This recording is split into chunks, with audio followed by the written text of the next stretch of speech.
Okay, ratios and proportions. That's the video about. These two are ratios. That's why I said, are these ratios equivalent?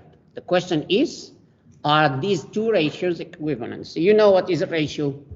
Like 9/11 is a ratio. The question is, are they equivalent? Or the word for this is, are they equal? Or sometimes we say, are they in proportion? Is this a proportion? Is that clear? So how do we know if they are equivalent or not? There are many ways to do that. One way is to look for a number to multiply 9 and 11 by to get 81 and 99. One number, you multiply 9 by, 11 by, you get 81 and 99. That number is 9. What is 9 times 9?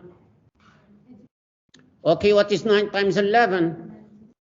99. So if you find such thing, you can say they are in proportion, they are equivalent, they are equal. You say yes. Any question about this? No. So it's very simple.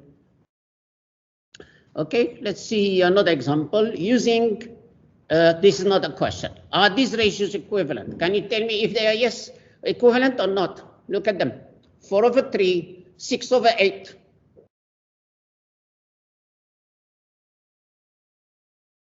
You said no.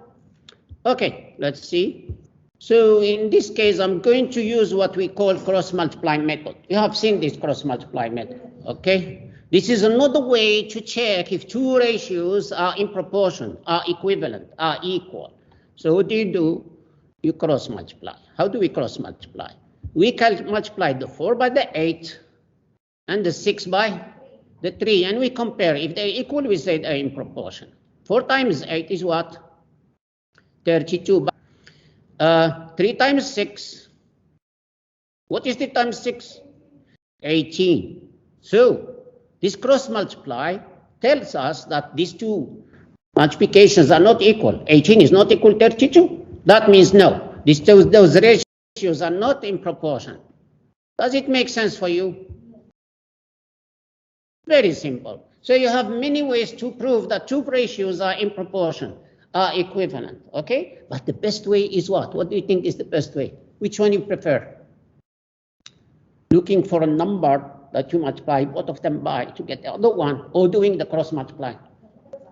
Okay, it's up to you. You can use cross multiply. Right.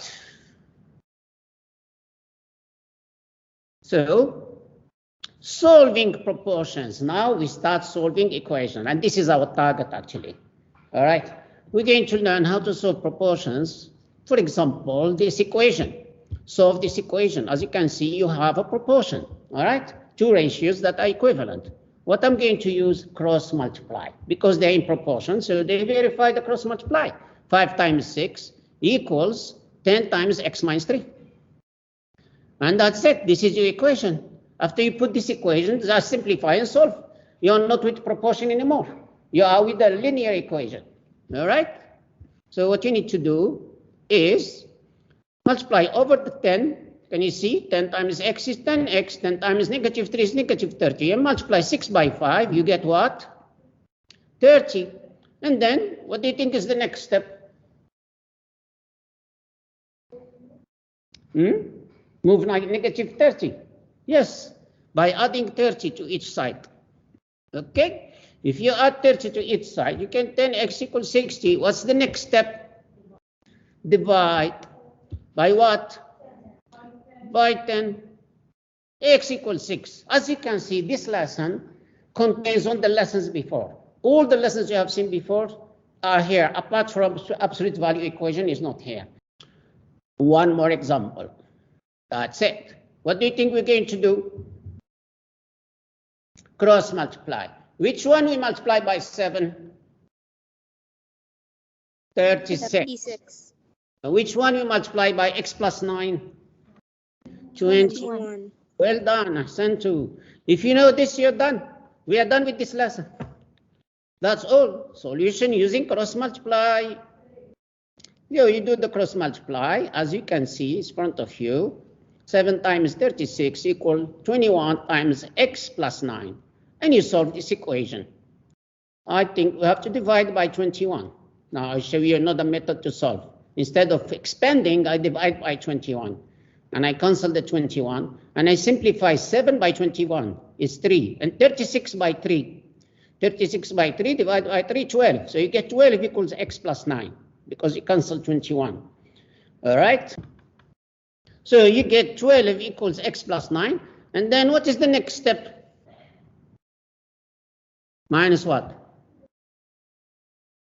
Yes, minus 9. Minus 9 from each side. And you get your solution. We're looking for x, that's it. That's the end of the video, as you can see.